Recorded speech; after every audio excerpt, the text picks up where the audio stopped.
So I wanted to show off this Python script that I just made. It's a neat little script that basically brute forces its way through Cengage answers. But before we continue, I have some disclaimers. All of these answers are wrong. I'm not giving you any answers. I'm sorry. It's a fun experiment. I don't actually use it for my assignments. This is just for a YouTube video. I thought it would be a fun YouTube video, and I figured you would probably click on this video, because why wouldn't you? And also, do not use this.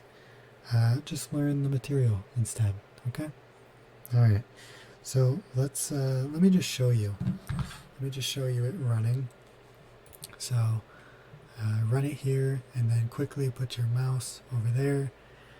You want to put it on the right hand side, but you want it to be in the text box as well. So yeah, it'll go through, click on check my work, wait to load, and then there, look, it got the answer, and then it terminates the script once it gets the answer.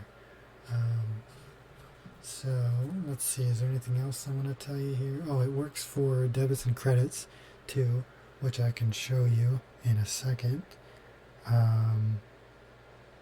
Oh, and make sure not to use this script. Well, don't use it at all, but if you ever do run it, which I advise you not to, make sure that you don't have a check my works left over here.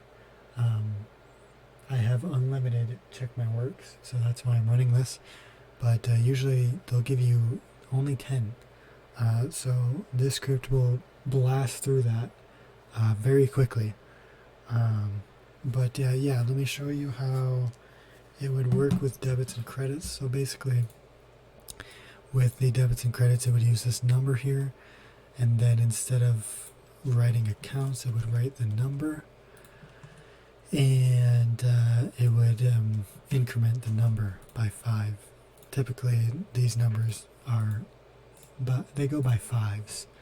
So yeah, let's just try it on cash here.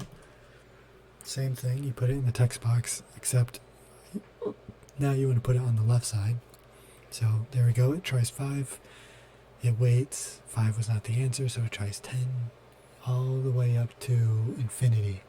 And that's the reason why using it with the debits and credits isn't quite as glamorous, is because there are a lot more possible numbers than there are possible account names. There's probably like 30 account names, but there is a lot of numbers to go through. Even when you're incrementing by 5, there are still a lot of numbers to go through. I've seen numbers in the hundreds of millions, so 100 million divided by 5 is still a very large number, and it will take a very long time for this script to find this number, and you are not even guaranteed that the number will be an increment of 5. Typically they are, but I've seen in rarer circumstances that they are not, and I've even seen some that have cents. So going by cent increments would take a very long time. So just learn the material. This is just for fun. It's a fun little YouTube video. Obviously, just do your homework. But yeah, thanks for watching. Yeah, I'm obviously not going to wait until it finds the answer, because it would take forever.